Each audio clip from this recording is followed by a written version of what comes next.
Is this episode 12 or 13? This is episode 13, but it might be season 2.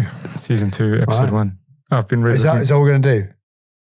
The Velo Life Podcast, season 2, episode 1. Well, seeing as we've had like 6 million days break. Was that it? Was that your clap? Yeah, that's it. We're officially underway. Okay, well, welcome to season 2, episode 1, or episode 13, whichever way you look at it. Thanks, guys. Jeez, it's been like a long time. We've been off for a few weeks, maybe even a month or 2. We've had all sorts going on in between. Somebody got married? Yes, I got married. Did you have a good wedding, Dale? I had an amazing wedding. I mean, hopefully you will agree because you were both there. It was wonderful. We had a great day. Yeah. We particularly enjoyed it. And that's amazing. Your wife did an incredible job. We found out some stuff, didn't we? So, are we talking about Dolphin Gate? The Dolphin Gate. Well, we've got quite a few things that we found out that I think we need to just address in a minute. So we did a quiz where for anyone listening to test the knowledge of our guests about how well they knew Liz and I. And one of the questions was, what's your favourite animal? Liz is a polar bear. I chose dolphin, and it caused quite a lot of consternation amongst the guests. Well, the fact that you said I chose dolphin and not it is dolphin just plays into this whole you're talking nonsense narrative, I think. There's a lot of people on the day told me that as well. There was a big strength feeling about the dolphin choice. Well, that's because I think it just was incorrect. No, it's hardened my resolve. Dolphins for the win. Why? But they're quite clever, aren't they? The way they communicate.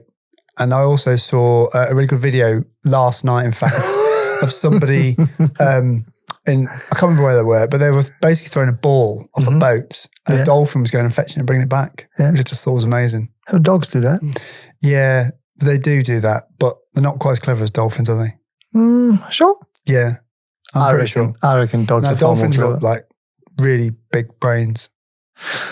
Okay, so that was the first lie. Then we found out some other stuff which I don't think was so incorrect. Something to do with what you really liked before bicycles? Cars. Was it cars and watches? Yeah. And something about a police car in France. Oh, yeah. So I used to go to the Le Mans 24-hour race, and I had bought... In what? What did you drive? This was in a classic left-hand drive Mercedes-Benz 500e that I'd bought. So yeah, it was very nice with a 4-litre V8 that was put in them by Porsche. But they used to catch fire, so they actually had a fire extinguisher under the passenger seat. Okay. Anyway, we were all driving down there in convoy. I was showing off, and I was driving past everyone. Everyone seems to suddenly go really slowly, and I went flying past them in the outside lane like oi, oi, oi, oi. And I realised the reason I'm going slowly because they'd spotted some French police by the side of the road. Anyway, the French police, les gendarmes, pinged me, and then next thing I know, there was a motorcycle outrider, one in front of my car, one behind, like you, off the road. And they took me off the auto route to the next junction, where they had this big bus set up where you went on there to get your fine. Yeah. But because this is a well-known thing that British people would turn up for a Le Mans weekend and drive like idiots, they had a French TV film crew from the local news there. So basically I was all over the French news getting a fine. I got a €90 fine by the side of the road, and then told that I had to moderate my speed. So yeah. That's quite a reason to be on French TV. Yeah. Especially for an Englishman. Yeah, it was good. Oh, well done. Yeah, that was impressive. Thank you. So dolphins, cars, and French TV for all the wrong reasons. Yep. And you don't drive like that anymore, I'm assuming? No, I have a very sedate estate car now. Okay. No, that's fine. Sammy, how have you been? Yeah, amazing. Yeah, been to America and back. What was it like? Yeah. Incredible. Yeah. Yeah, I'd still be out there if I could. I saw some photographs. It just looks absolutely fantastic. Yeah. Whereabouts were you? Flew into Denver and then went kind of like a 2,000-mile trip, actually. So down to like Mesa Verde, over to Grand Canyon, up to Zion, Bryce, Capitol Reef, Arches Canyonlands, back towards Breckenridge, and then climbed the Fortino, which is a 14,000-foot mountain. Sheesh.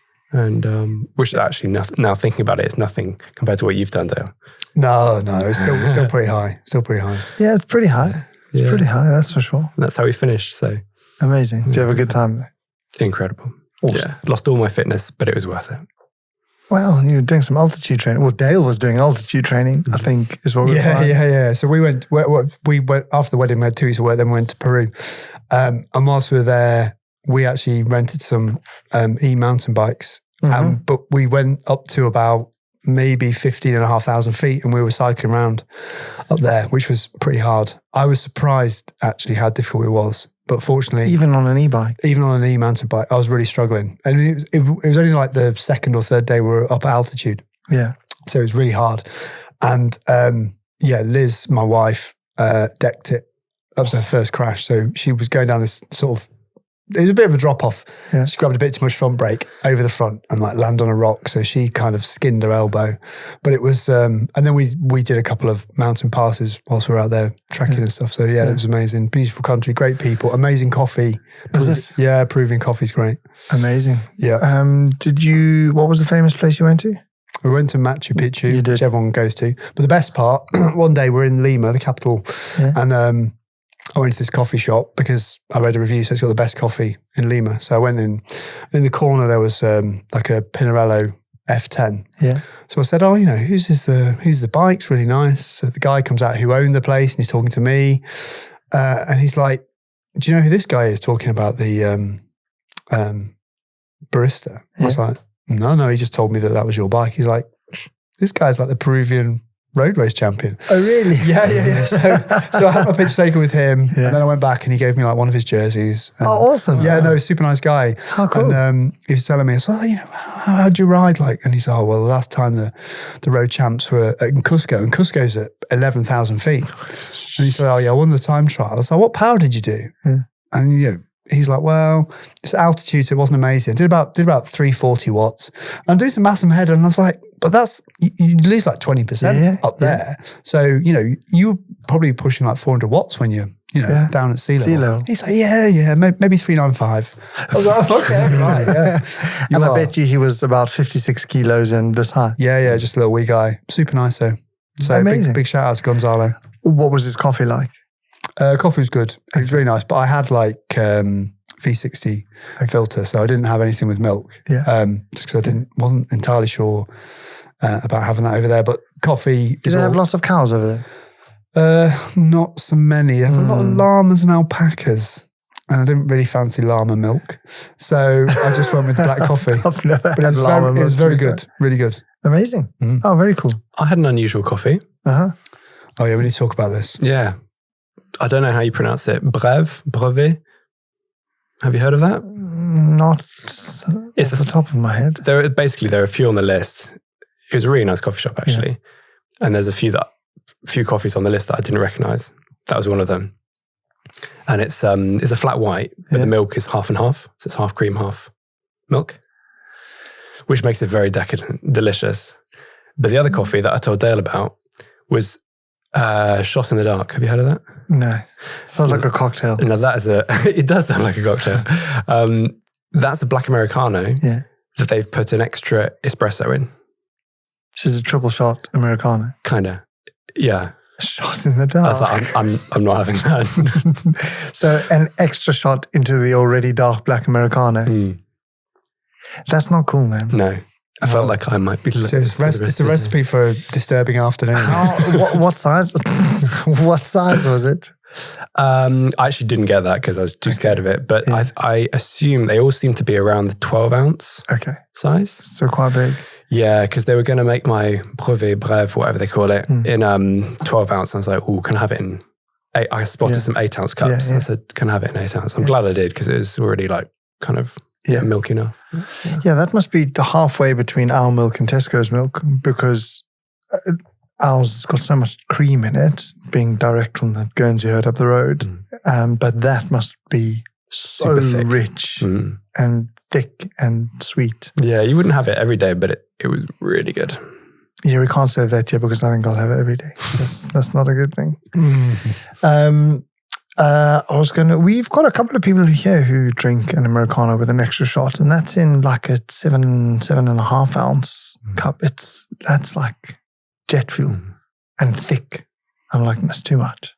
That's too much. Not even over ice. I'm like, Jono, how have you been, dude? Been all right, thank you, Lee. Yeah. Good. Yeah. You got up to anything interesting? Freshly back from Tuscany. Dear. Humble brag. Well, you would know. Did you have fun? I had a great time. Is it? Did you? Yeah, I had a wonderful time, thanks. However, coffee in Italy, not so good. I don't know. Not so good. Even like an espresso at a coffee bar? Because that's what they specialise in, isn't it? It's like €1, shot of espresso, stir your sugar in, bang, gone. That's it. Yeah, absolutely. But if you don't keep everything you're using clean and in great condition, then it's tough to make a... There is nothing in Italy clean or in great condition. No. See Campagnolo group sets. Other than the winery we went to, which was spotlessly clean and in great condition. And I could have moved in, that's for sure. That's for sure. So on the... So Sarah and Lee and Kirsty and I all forgot to bring toothpaste with us. So on the Friday morning, we had to go, and Kirsty and I were up early. We needed to find some toothpaste. So we drove into this random village, which was like rural Slough. And we found this dingy little sort of, for want of a better word, deli / coffee shop / sort of, corner shop. And they opened at 7 a.m., went in, got our toothpaste and thought, well, let's have a coffee while we're here. And so I asked the lady, 2 cappuccinos, please. And they were, without exception, the 2 nicest cappuccinos I've ever drunk in my whole life. It was like drinking velvet. It was amazing. And the best part was that when I came to pay, it was €2.40 for both of them. Yeah. Yeah. Yeah, I mean, I'll give you that much. Coffee is cheap out there, right? But I can't help but think you don't often drink cappuccinos. No. Yeah, that's why you thought they were wonderful. Anyway, no, I mean, listen, coffee costs nothing out there. I mean, it's ridiculously cheap. I think there is a federal law about how much they can charge for a shot of espresso. I think there's a law in Italy, yeah. Oh, you need to Google that. I shall. We need to find out if there's... Do some fact checking. That would be amazing. That would definitely be a reason, I think, to move to Italy. Yeah. For sure, you can only charge this much for your flat whites. I thought we would just spend today, seeing as it's season 2 and episode 1, just having a general catch-up on what has been going on in the wonderful world of cycling, amongst other things, because I feel like a huge amount has happened since Keegan Spencer didn't win out Unbound. So that for me is big news. Anyway, I feel like a huge amount's happened since we last spoke. Before you get into that, there's no explicit legally enforced price cap for espresso in Italy. However, the traditional €1 price point has been a cultural norm for a long time. There you go. This unwritten law has kept espresso prices generally affordable. God bless Italy. It absolutely fascinates me because being in the coffee industry over here, I don't know how they do it. I just don't know how they do it. I mean, it's just crazy. You can serve an espresso and charge £1, but there will be no point in standing there behind the coffee machine. It amazes me. But even the food, to be honest, comparatively speaking, you pay a very similar price to here, a little bit cheaper, but you just get so much more for what you pay. The quality is so much better. And if quantity is the thing, the quantity is better. It's just bonkers. Racing. Should we start maybe? Well, the Giro happened, and I should just put it out there that I barely followed any of it, apart from the amazing penultimate stage, which I got a text from my dad about. He was like, "You need to watch this," so I did.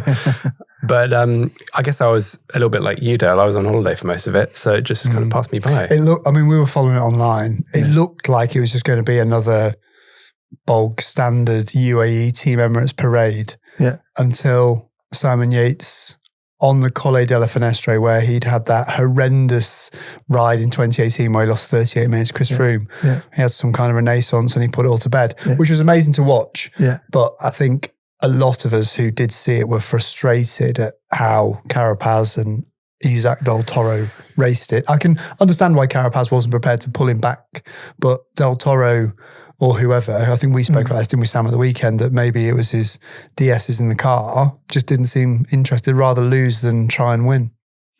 Yeah, I mean, so for me, there's a whole load around it. I actually quite enjoyed watching the Giro because although, there was a single leader for the majority of it, it wasn't for a want of other people trying to do something. And actually, there was some really interesting racing in it for me, and there were guys trying and they just couldn't do it. But it wasn't, we've had a couple of Tour de France's where you just got somebody sitting in the front and it's just boring. But actually it wasn't. There was a lot of racing going on. But that last stage, who knows what on earth was going on there? I mean, it was just bizarre. It was absolutely weird. The only good thing was that Simon Yates was putting time into them before they really started their messing around. And I think for me, that was great. He was on a trajectory going in the right direction, and then he continued to do so regardless of their faffing. So that for me was really nice. And you can kind of say, okay, yeah, he won the stage and he was winning it even while they were still riding. So that was cool.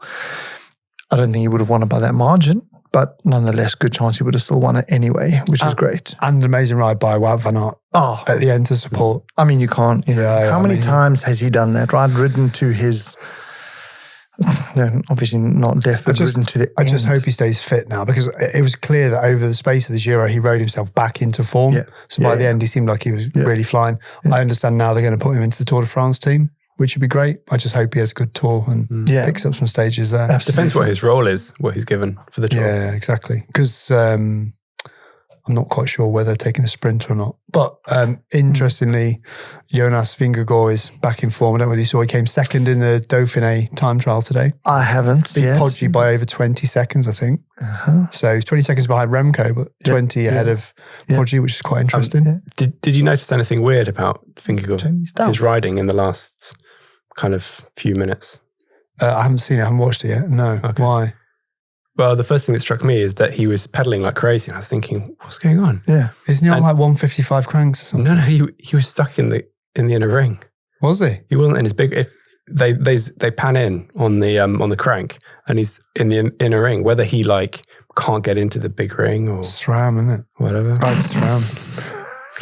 It was Campag earlier. Now all of a sudden a SRAM. You having a bit of an off day? No, but like we all know Shimano make the best group sets, so we can just leave that there and move on. Well, possibly now that they've finally gone wireless, you may have a point. But up until then, no. Anyway, yes, I haven't seen it today, so now I know who was first, second, and third. Thanks for that. That's great news. Welcome. Secondly, I will have to look out for him being in the inner ring. Going back to the Giro, yes. Very disappointed with Tom Pidcock's turnout. And more than that, I was disappointed when he didn't do very well. He's like, I didn't have time to prepare because they only let us know a bit late. Yet he appeared to have tried to ride for GC. And I thought he was going to go for stages. So I thought we were going to see more of him. I thought he was going to be in there, mixing it up, trying to get a few stages. And then he ended up like not really doing very much of anything and still coming like 16th or 17th. Yeah. Well, he said, my understanding was that he wasn't going to ride for GC, but he wanted to try and hang around with the GC crew. Now, even that, I don't think was as successful as he would have liked. And then there's speak of the Vuelta, that he wants to kind of, take on the Vuelta. But yeah, based on, I was also a little bit disappointed with, well, just in general. Yeah. Whatever he did, he didn't seem to do much. That early form he showed at the beginning of the season just appears to have disappeared. And maybe that's him trying to work out what it's like to ride a 3-week tour or not. That's what they kind of try to say, but whether it is or not is, I don't know. We'll have to wait and see. Talking about Wout van Aert, it always seems to be followed quite narrowly with Van der Poel, who's not having the best time at the moment. Well, he's not having the best time on a mountain bike. Well, he is injured, right? So by not having the best time, I don't necessarily mean he's not in good nick, but he's got quite a little bit of damage. And every time he seems to touch a mountain bike, it doesn't go well. Which is really sad because I'm like, come on. Oh yeah, I mean, I'd love to see him do well, but it's almost like he wants it too much. Yeah. He tries too hard. Yeah. He wants the mountain bike too much. Yeah. I just wonder whether he's trying too hard. It's a bit like, do you remember when Peter Sagan rode mountain bikes? And everyone thought, well, this is going to be amazing because that's where he started out and he's really talented. Yeah. Never quite played out, did it? No. And I think Van der Poel is probably in a similar boat. So apparently he's going to ride the Tour, and then there are a couple of, there's only one World Cup left that I think he might enter, but he's going to do some lesser things. So it'll be interesting to see what he does after the Tour, because he's committed now. He's riding the Dauphiné, then he's got an altitude camp, then he's got the Tour. We'll see what he does afterwards. Yeah, because I think, mountain biking's got to the point now where if you don't have the skill set, it used to be where you could kind of dip in and dip out. The courses were far less technical than they are now. It was far more about your legs than your technical ability. But now the courses are so technical that if you don't have it, you just can't hold it at the top. And the top riders are performing at such a high level. A high level. It's just incredible. Yeah. I saw a thing with Christopher Blevins, who came like 7th, and he said, I had one of the best days I've ever had. That's as good as I could do. And I think that probably speaks volumes as to how hard it is now to actually position or even a podium in a race. Yeah. But I think that appears to be cycling in general.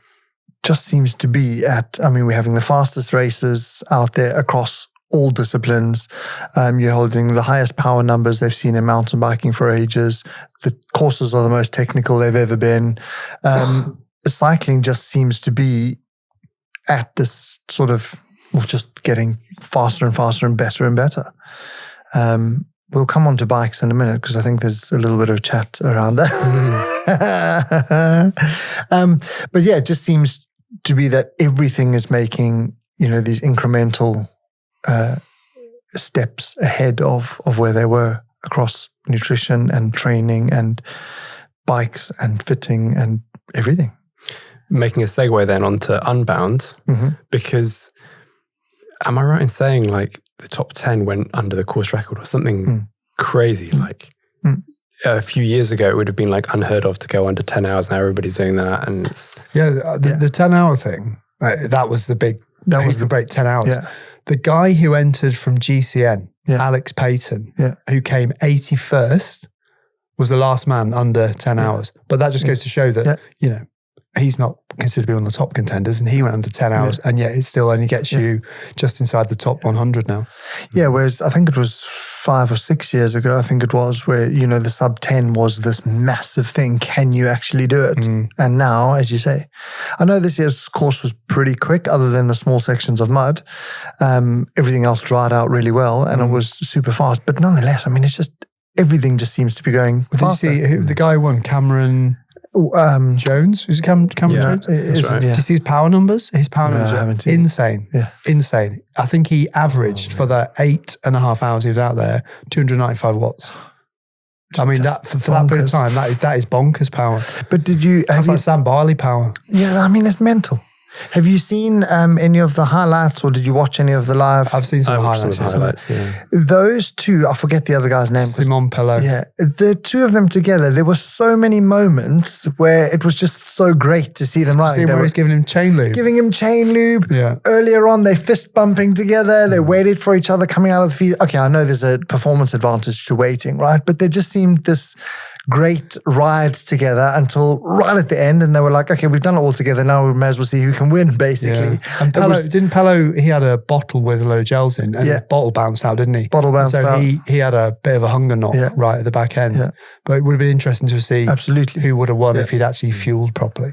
And good race. Yeah, it was great. It was just nice to watch, And I saw Keegan Swenson, he was gelling up before he even started riding. And I felt like, that was a bit premature for an 8.5 hour race. And he was carrying like a little backpack or whatever you call it, a tail fin rear mounted system. It was like he was going bike packing. Yeah.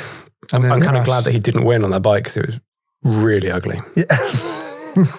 There's going to be a lot about bikes and ugly bikes and performance. I can see this coming. With his inner tube inside his tubeless tire wheel. Yeah. So then I all of a sudden saw another article on somebody going, why on earth are we still using tubeless? Because, what are they called? Those other tubes that they were using are just TPU tubes are so puncture resistant anyway. And shouldn't we just... Are they though? Well, that was my response. Are they? But apparently... They can't self-seal though. They can't self-seal. Absolutely I've not. punctured TPU tubes. I've never used them. People my weight don't use TPU tubes. You use lorry tires. Correct. I think they're a bit more puncture resistant. I don't think they're more puncture resistant than tubeless with lots of sealant. No, what they were saying is in road tires where and we've had this discussion, right? Oh, yeah. Anything below kind of 32 and all of a sudden you have this massive sealant blowout because the pressures are so high and your percentage of seals is far lower the higher your pressure goes, right? So they're saying, well, why not run a TPU? Because it kind of seems to be in the balance. They certainly weren't suggesting that you should run TPU in a mountain bike or gravel bike, but certainly on the road, they were saying. Road tubeless is just still like silly. It's a bit daft.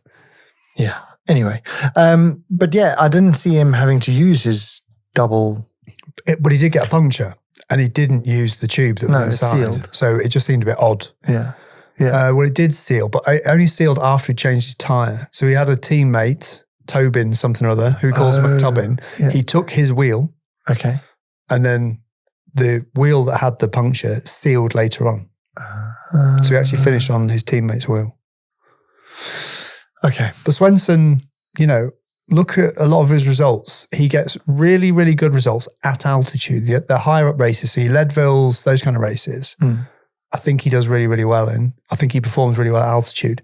Get him down a bit close to sea level, it's a bit of an evener for him. He doesn't seem to perform quite as well. I thought, he looked relatively ordinary. He never looked like he was going to do a superhuman effort and bridge that gap, did he? No. Not at all. The two of them, there was a big chasing pack. It wasn't like there was no one behind, but they didn't get anywhere near them after they'd made their move. Does Unbound suit a slightly kind of chunkier rider who can push out bigger power than Keegan can? Because he's quite small, but Cam Jones he looked quite a big guy. Well, yes. So if you take that as this year, but then Lachlan Morton won it last year, didn't he? Yeah, and he's not a big guy. I don't push big numbers, but he's not a big guy. Lachlan Morton won the 300 this year.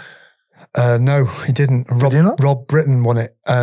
Lachlan had, I can't remember whether he had a bit of a hunger knock or something, but he came second. Rob Britton win? Yeah, on a factor. Keegan Swenson seems to be a continual thing. I mean, I know I have this slight side thing, but it's the same as the Cape Epic, right? Didn't perform very well. And I know there's been speak of him not performing at sea level anywhere near as, most people's, like you were saying, you race at altitude, you come down to sea level, and all of a sudden you have this extra, beast power going on. But Keegan Swenson doesn't appear to have that. I don't know how that works physiologically, but I don't know. Yeah, maybe the drugs work better at altitude. I don't know. Allegedly. Do you think after this, Keegan Swenson will ever come onto this podcast? I think there's going to be a lot of people who won't come on. So, Keeks, can you just answer a couple of questions here, please? Bikes. Well, let's just get to this big flirting around subject. Yeah. Can I just clarify the rules so that I get my head in the right place? Is the current UCI rule that if you produce a bike, it needs to be available to the wider public? Is that the rule? Yeah, as far as I'm aware. There's a nuance to it. Okay. You can label a bike as a prototype. Yeah. But then you've got a 12-month grace period before the bike has to become available. So you will have seen, I imagine we're going to discuss the Factor bike that Jake Stewart was racing. That bike was badged as a prototype. So they've got a further 12 months. Okay. Everything else has to be fully homologated and should be available to the public, yes. Okay. All right. So that puts us in a position where we go, should bikes be available to everybody or should some just be available to the pros? Why is that rule in place? Because they stole their rulebook from Rally Group B. Well, let's why don't you go first, Sammy, and then I'll Rally racing. Well, yeah, I mean, I'm joking, but if in rally there is a requirement to have a certain number of production cars that are available to the public at the same specification, give or take. Ish. Okay. Yeah. Homologation rules. Yeah. Yes. So what do you reckon, Sam? You go first. That's a really big word, dude. Thanks, mate. Homologation. Yeah. What does it actually mean? Well, it means that you have to make them available to the public. Okay, well, I just wanted to check if there was a specific, if a specific definition there for the big words. But yeah, go. I think it's going that way anyway. I mean, look at a good example is the S5 with the crazy V stem. People buy that. I mean, who's bought one of those bikes realistically and got that stem height and bar width and stem length and all that custom to them? Yeah. Like no one. Like I bet you no one's bothered to change that ludicrously expensive system. You just ride it as it comes. You just ride it. So there's lots of people out there who absolutely can't bend into the shape required to ride that bike. Yeah. And all the other manufacturers are going the same way. So we're kind of heading down that direction anyway, that you're going to look a bit silly if you ride one of those pro bikes because they're just not built for you. Yeah. So let's just make it really, rather than trying to get the same bikes as the pros to work for mass market, just make the pro bikes as fast as possible and just make different bikes for the public. Yeah. I don't think there should be a requirement that you have to be able to buy it. Like you can't buy an F1 car. So yeah. I don't see the problem. Yeah. Dan? I think there is a flip side to that coin. One of the greatest things about cycling, and probably the biggest difference between cycling and any other sport, is you can go to a shop and you can buy a bike that looks just like what the pros ride, and you can ride it on the same roads that the pros ride on. And the glory of cycling is you can be an old man like me and still feel like I'm riding the same kit in the same places. And that is the unique thing about cycling. And if we move to a situation where the pros have these really wild bikes that are like F1, actually, that's not what we then do. They do something completely different. It's a different sport. And I wonder whether when you start to create that distance, cycling's already got a bit of an issue with people participating now. Yeah. If you create that distance, are you just actually going to force people away from that aspect of feeling connected to the sport? And actually, when they're out there, they feel, I feel a little bit like Podgy because I've got his shoes on and I'm riding the same colour bike as him. Yeah. I don't know. Well, bright yellow bike. No one rides a bright yellow bike. Come on. No, it's white one. You know what? This whole thought process was sparked by this because I had never really thought that they could be riding bikes that I couldn't ride, because I have this underlying thing that if I ride the same bike as a pro exactly, then I feel like a right idiot because I can't ride like he can, right? So for me, there's a slight disconnect there anyway. I wouldn't want to. I just feel like an absolute plum, right? But one of the things I love about cycling is exactly what you've just said. When they go and race, and that's why their tap does so well, right? And so many other events, is that I can go and ride up the very same Ventoux that they ride up when they race up it, and I know exactly what it's like, exactly what they're going through, and I can then marvel at how on earth they do it at those speeds, knowing that I have the exact same opportunity. Whereas with Formula One or even running, you can't go and run on a track that they run the athletics championships on, right? You don't have access to it. Formula One, very rarely. So there is something really special about being able to go and, if you want to go and ride Paris-Roubaix, go for it. Yes, the roads aren't closed, but you can go and ride it, right? And that is fantastic. And if you look at some of the mountain biking things, especially the stage races, they often market them as these are trails that you can't ride any other time. But a lot of them just go, come and ride the event, and you're riding trails that you do have access to all the time. And I think for me, I'm very similar. Even though I don't ride those bikes, I get why people want access to it. I mean, I guess you could just price everybody out the market, right? You could just go, this is the pros, the bikes that the pros they're done with the track bikes. Right. Yeah. These are the bikes the pros are riding. You can buy one with pleasure. It costs you 25 grand. Mm-hmm. I come from a perspective of how many sacrifices are they making on bikes at the moment to make them okay for, technically, yes, with my example of the S5, you could change the stem. Yeah. if you just go, no, the stem doesn't change. It's one piece 3D printed with a fork. Yeah. And it's just made for every rider. How many watts could they save? I guess I'm speaking from a place of performance. Like, how many watts are they leaving on the table? Because in the back of their mind, the manufacturer's like, oh yeah, but we can have to make it fit like a middle-aged man with a belly. Yeah. You know. Yeah, and I think, and that was my initial reaction as well. It's like, let the pros ride whatever they want, right? But the romance of the accessibility of the sport makes me go, no. I think the bigger issue is with these pro level bikes is the geometry and the fit that they then expect the market to sustain. Yeah. Because they bring these bikes to market with ridiculously low front ends, excuse me, really long reach, and they expect the ordinary person to fit to that bike. And I think that's the bit where we're starting to get a real disconnect, is we need to do better at making bikes fit people, not people fit bikes, which seems to be where we are at the moment. Yeah. Yeah, and I guess thinking about it, that's why I think that maybe having pro bikes that are extreme like that is not a bad thing. Because if you make that divide wide enough, if you're like, that's truly extreme, no one's going to try and fit to that.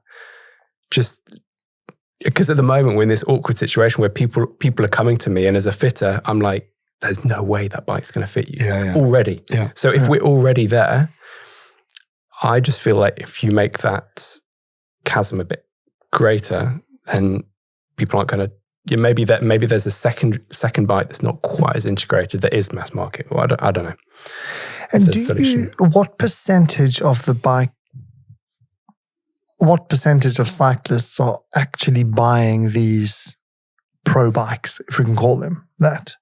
Because if I look around what we see at the cafe and stuff like that, it's not the biggest percentage of people who ride bikes, right? And most of the people, other than the S5, for example, right? But most of the people are buying those bikes and then they're buying a different stem and a different set of handlebars. And obviously there's an integration issue because everything's going integrated. And we could arguably talk about how annoying that is besides anything else. And actually, it's hugely annoying. And that's the bulk of the problem, actually, is if they're making them all integrated, that becomes a nightmare. Whereas if they had a normal stem and normal bar option, and I say normal, then it's not a problem because I can stick it up here. And yes, John. Just to jump back to the little rally analogy. So you had the Audi Quattro, which is a vehicle that you could buy in the shop. You had the Delta Integrale. You could buy that vehicle. It was heavily modified for something like Group B, like massively modified. However, you still could go and buy, so for example, Bike X Model Y, which is the same bike technically, although, you know, in the case of, say, an all-in-one fork and stem, etc., that's what a pro would use. But for you, you get something that you can actually chop and change to make it suit you. So you're still riding the product that they ride, but it's just not, you know, that custom. Yeah, and I think actually at the moment that is the case, right? People are buying, you know, a pro bike and then they're changing stuff to make it work. But the more integration happens, the more difficult that becomes. Yeah, because if you look at, excuse me, the new S5, the old Cervelo S5 had the V stem and then you had a bar that went on top. Yeah. And so there are like two connection points. The new S5, it's all one piece. Yeah. It's all one piece molded carbon. So you're going to have even less flexibility than a current bike, which doesn't have a lot of flexibility. And I think they also sell them with bars that are too wide. So if you buy a 56, you get 42 centimeter wide bars, which is just ridiculous. So might be on purpose. To Jono's point, I think what we need is like a road going version of the pro level bikes. Yeah. So the pros don't have to make the compromises. Yeah. But that we don't have to try and fit to these ridiculous bikes. Yeah. If you look at the new Factor, I mean, it's pretty wild looking. I think we'd all say that probably not many people are going to elect to go for that. Ugly. It really is. But the other newer bikes that are coming out are still fairly traditional looking. You know, the Colnago Y1 RS. I think apparently they're super hard to come by. Apparently there's a huge waiting list for them because Colnago are not necessarily hugely enthusiastic about selling to the marketplace. So very few people are picking them up on the road. So I think even they've realised they've created a product that actually they don't want to sell lots of. because it's probably compromised for the road in a lot of different areas. And I think that may be the solution, right? Is we make pro bikes and it comes with a one-piece fork, steerer, stem, the whole lot. Just for example, I know that practicalities doesn't make sense. But in order to have that, it costs you, 10 grand, and we make it specifically to you, right? That cuts out a huge portion of the market. And the other thing is that you just say, well, we've only got 10. It's a limited edition. And then that solves most of the problems. I think there's a way around it. I think cycling, we love to make problems that can't be solved. Yeah, we absolutely do. I totally agree. And I think, the other thing, if you look at that particular factor, it's a really good example because it's got a super short head tube. Yeah. The head tube is really short, and the fork legs are flaring out. It's already hard enough dealing with integration now. So integration's hit the mass market because it looks nicer. I buy that, but also because it saves the pros 2 watts. Yeah. So now we all have all of our cables integrated. So every time you want to change your headset, everything has to come apart. That's going to have bespoke headset bearings, I bet you, because nothing else is going to fit. It doesn't look like your standard 1 1/8 bearing is going to fit in there. So it's not just the fact that we're moving down this integration pathway and the bike doesn't fit. It's that every single time you need any degree of maintenance, it's completely bespoke and therefore really expensive. Absolutely.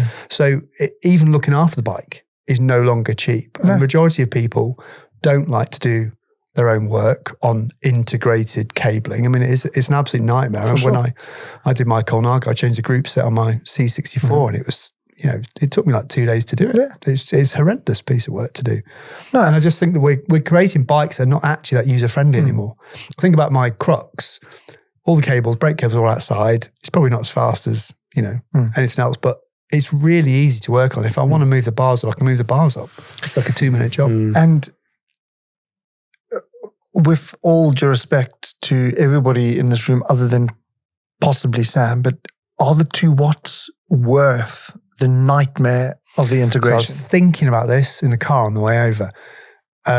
Alex Dowsett has a rule that whatever you get in the wind tunnel, half it for real world gains, right? Sam told me that fact. So if you're saving, let's say 4 watts, you're actually saving 2 watts. Exactly. If you go and ride your bike at 230 watts and then ride it at 232 watts, tell me what the difference is, because you won't even notice. No. You won't even be able to change from one to the other. Maybe over 180 kilometers, right? But there's no way. But even we wouldn't feel over 100. There's so much human error in riding that length of time. Exactly. Yeah. And, arguably shaving your legs slightly different might save you the same. It's more important that you get 90 grams of carbon per hour than saving a couple of watts, because that will make the difference at the end of a race. Yeah. And even for the likes of us, at the end of a 108k ride, it will make a difference. Yeah, absolutely. Integrated cabling absolutely won't. And back to our previous point about comfort and making bikes that don't fit the normal people, for 98% of us, if we are still comfortable after 140 Ks, we will have a faster time over 180 than saving 2 or 3 watts and being uncomfortable over that time. This is a bike fitter's point. This has always been your point, Sam. Absolutely. The comfort equals speed. Yeah, for sure. For sure. Yeah. So basically, we don't need the pros bikes. Is that what we're saying? They can keep them as long as we theoretically have access to them. Then we still have the romance of our cycling world where we can do what they do where they do it. I think so. I actually posted a link on my socials today of kind of reposted Neil Stanbury, who's a bike fitter in Australia. And he was just trying to dispel this idea that the aero bike is always quicker. The aero bike is quicker on its own than the endurance bike, whatever. Yeah. But let's start considering the bike and the rider as a system. Yeah. Usually the aero bike compromises that it's not very adjustable. Yeah. Now, say your position is therefore not as aero as your endurance bike, that you can get more aero on because it's got a high front end or whatever. You're then, as a system, slower. So what is the point in chasing this dream of having the bike aesthetically pleasing when you need to, I don't know, see yourself, see the greater picture of yourself on that bike. Yeah. Got this big heavy rider, like it's not necessarily going to be as sleek as the pros. And I'm going to prove this through science as well. Is it? Using my new wife, Liz. So I'm going to buy Liz a new bike because she bought a bike. Have you bought any other bikes? No, I haven't bought any I'm other just bikes. checking. So not terribly expensive bike, but now she's kind of enjoying a cycle. I think it's probably appropriate to get something a bit better. And I was like, I'll get this, I'll get that.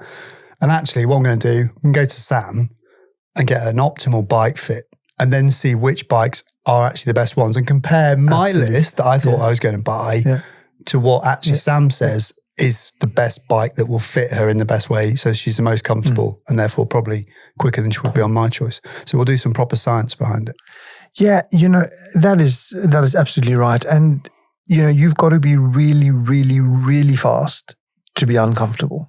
It's just not, in my opinion, comfort is far higher on enjoyment, on performance, on, how long I can ride for than it is, whether I just on this super. And the S5 is ugly anyway. And so is the new Factor.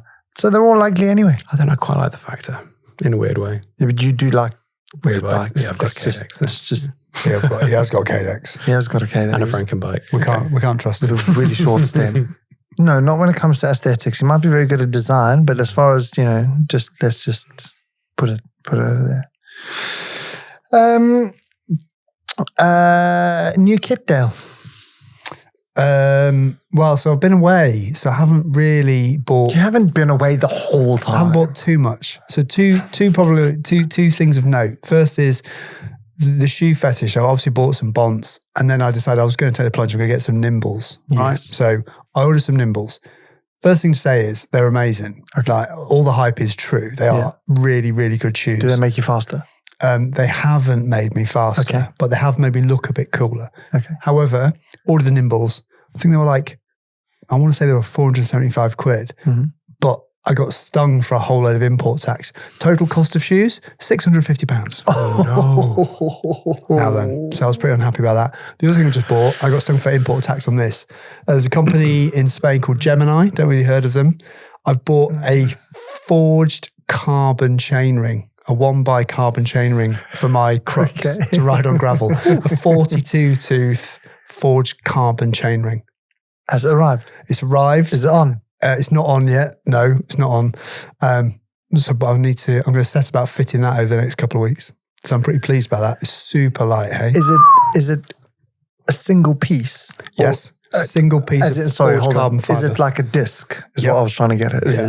It looks amazing. Okay. Like, And does it fit with your power meter?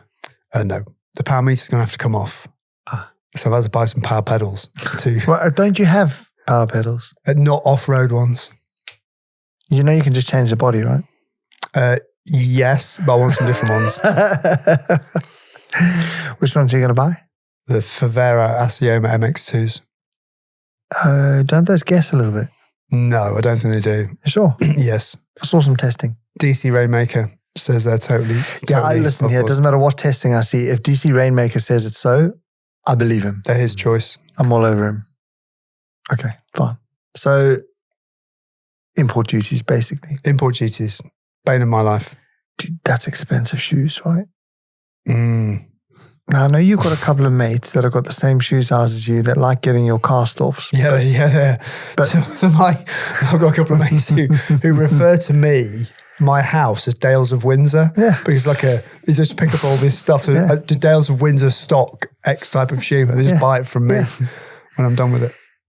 But those Nimbles, they need to just... No, they're keepers. You should put them on a shelf somewhere, even if you don't want to wear them. Yeah. They're keepers. They're lovely shoes. They're really nice. Are they white? They are white, yes.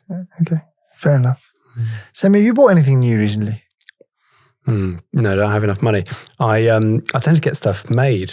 So 3D print stuff. Okay. Like What was the last thing you 3D printed?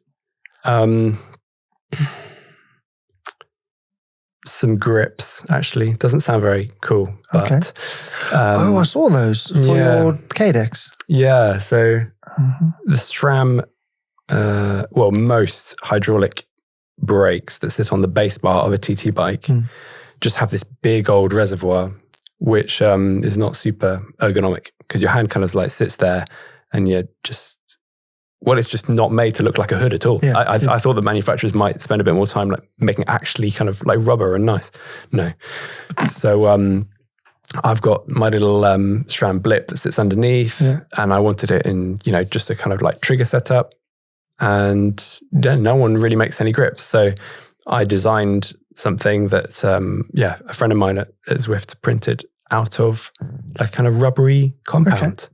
So it's like, I just assumed that all 3D prints are like stiff, but no, this is like soft. Really comfy. Yeah. Very cool. So, very cool. Yeah, have you fitted them? They're working?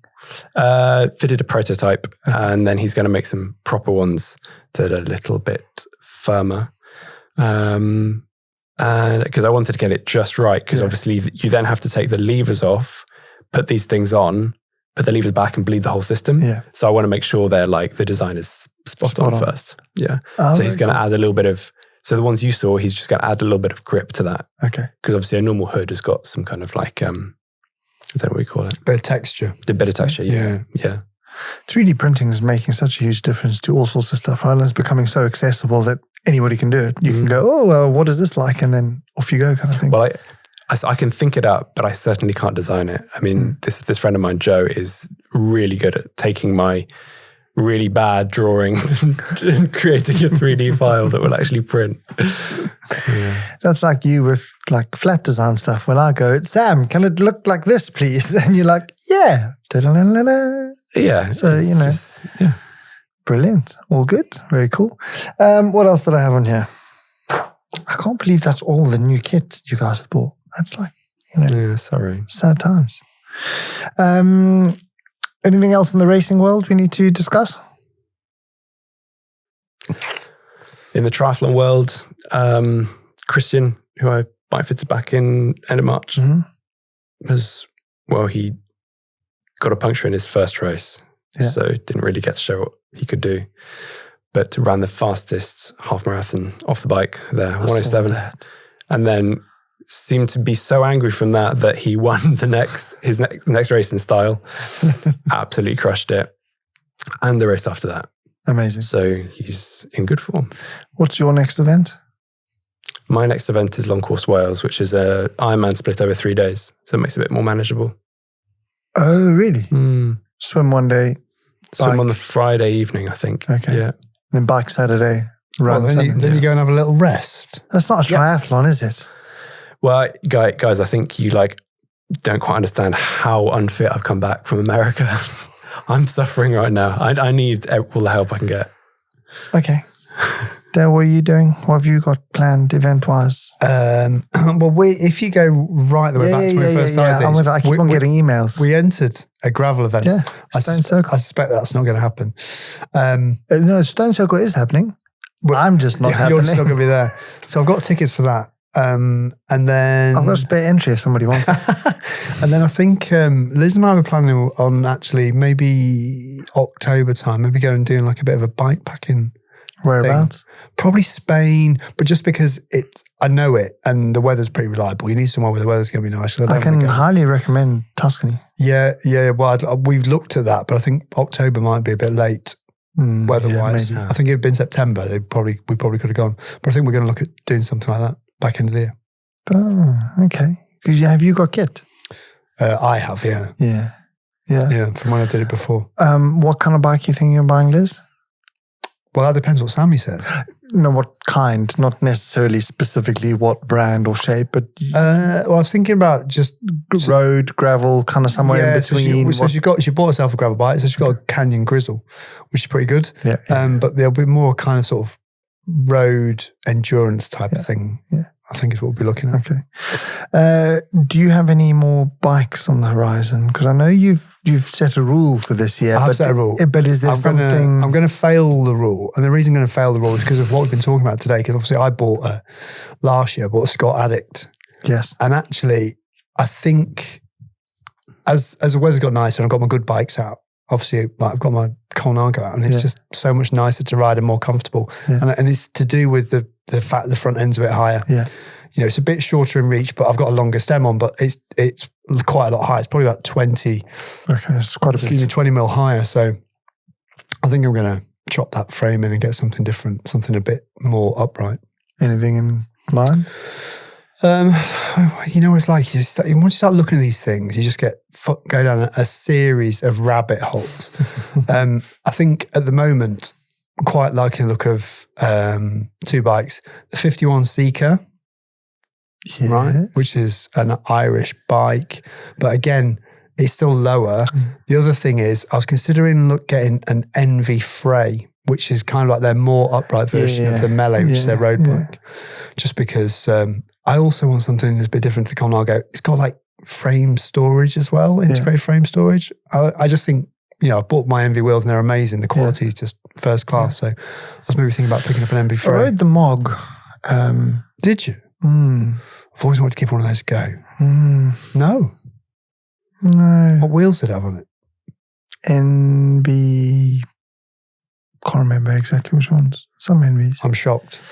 I was really disappointed, actually, if I'm completely honest. I was like, I don't 100% like the way it looks. It looks a little bit like a hyena, which for me is never a good look. But you know what's weird is I actually know what you mean. I know what you're trying to say about that. Yeah. But I wasn't all that. I was like, and I really desperately wanted it to be I wanted to find a reason to overcome the hyena, because I could have got one at quite a good price as well. So I really wanted to overcome the hyena-ness with a phenomenal ride, but no dice. Not to happen. But and you don't think it's due to any finishing kit or anything like that? You know what? It's always really difficult, right? Because you go and test ride a bike and you try and do what you can, but especially for me, who has a bit of a weird fit, you can never get it. And then it never feels quite as good. But sometimes you get onto a bike and you ride a bike and you just go, there's potential here. I can feel just, and other times you get on and you go, I'm not sure I'll be able to.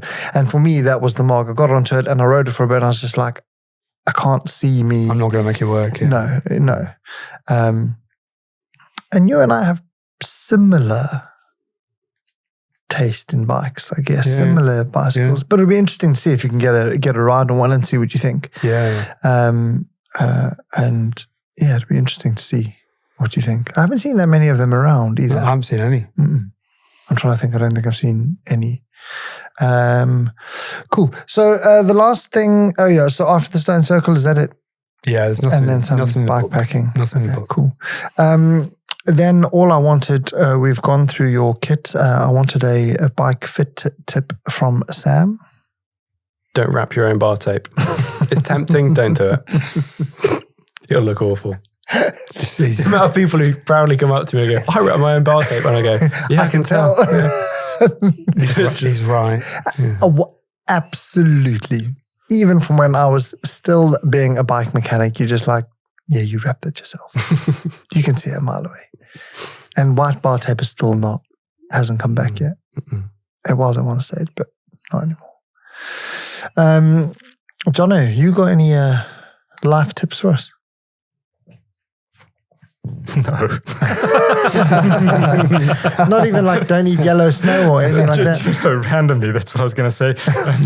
No. I have no. Fair enough. I have a coffee tip. Go on. Don't drink coffee in Italy. Oh, come on. It's not so bad. Solid. Drink wine instead. Or clean your machine, maybe. Yeah, no, I mean, wine is, it was quite nice. I can't lie. It was very, very good. I mean, I could offer a tip on gain structures for microphones, but who cares? I think we're out of time. Yeah, and on that note, thank you very much. Welcome back, everybody. It was really good to be here. We'll have an ever so slightly more structured episode next time. But great to have a chat again. It's been far too long. Pleasure. See you next time. Later. Thanks.